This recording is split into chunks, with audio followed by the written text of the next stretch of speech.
Hello my Facebook family. তো তোমাদের জন্য আমি একটা দারুণ ভিডিও নিয়ে এসেছি। অবশ্যই কিন্তু পুরো ভিডিওটা তোমাদের দেখতে হবে। এই যে চিকেনটা দেখতে পাচ্ছ, এই চিকেনটা কিন্তু আমি রান্না করছি আর আমি এক হাতে ভিডিও বানাচ্ছি তোমাদের। আর এটা কিন্তু আমি ফার্স্ট টাইম নিজে হাতে চিকেন রান্না করছি, তাই জানি না কেমন হবে। তো চলো তোমাদের সঙ্গে শেয়ার করে নিই। এই যে তুমি দেখতে পেলে আমি চিকেনটা কষাচ্ছিলাম, তার আগে আমি আলুটা কিন্তু ভেজে রেখেছিলাম। আর এর মধ্যে কিন্তু এখনও কোনো লঙ্কা গুঁড়ি বা লঙ্কা কোনো অ্যাড করিনি, কারণ আমার ছেলে খাবে, তো এর জন্য তার আগে কষানো মাংস তার আগে আমি ওর জন্য তুলে নেওয়ার পরে আমাদের লঙ্কা বাটা ছিল সেটা আমি দিয়ে দিয়েছিলাম আর আলুগুলো তার সঙ্গে কষিয়ে নেব।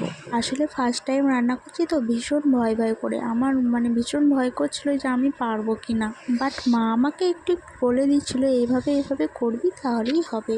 চিকেন রান্না করা অতটাও কঠিন নয়। হ্যাঁ, সত্যি চিকেন রান্না করা কিন্তু একদমই কঠিন নয়, একবার জেনে গেলেই সব রকমভাবেই রান্না করা যায়।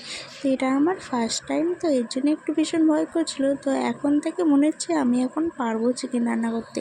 তাও আবার কিন্তু আমি বাবার বাড়িতেই চিকেনটা রান্না করছি ফার্স্ট টাইম। এখনো পর্যন্ত শ্বশুরবাড়িতে চিকেন রান্না করে আমি কাউকেই খাওয়াইনি, তো এখন মনে হচ্ছে আমি ওদেরকে এবার খাওয়াতে পারবো। তো চলো, ভালোভাবে আমার কিন্তু রেডি হয়ে গেছে চিকেন কষানো আর সেদ্ধ হয়ে গেছে দেখলাম। এর জন্য একটু জল অ্যাড করে দিলাম আর একটু ফুটবে, তাহলেই নামিয়ে নেবো। আর আমার চিকেন কিন্তু একদম রেডি। আর আমার তো মনে হচ্ছে আমি কখন চিকেনটা খেয়ে দেখবো কেমন হয়েছে।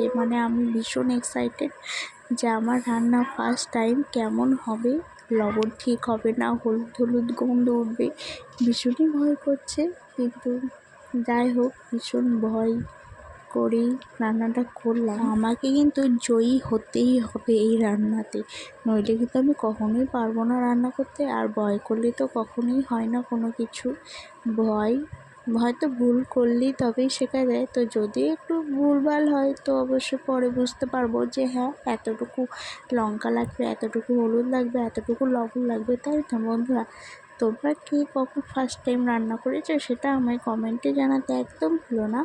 আর আমার ভিডিও ভালো লাগলে অবশ্যই লাইক কমেন্ট করতে একদম ভুলবে না। আর চ্যানেলটা অবশ্যই সাবস্ক্রাইব বা ফলো করে দিই। আমার ছেলেটার জন্য আমাকে দুবার খাটতে হলো, কারণ আমার ছেলে তো লঙ্কা দিয়ে খেতে পারবে না। এর জন্য ওর জন্য আগে থেকে আমি চিকেন কষা করে রেডি করে রেখেছি। এরপর ওরটা আমি একটু ঝোল করে নামিয়ে নেবো, তাহলে আমার রেডি।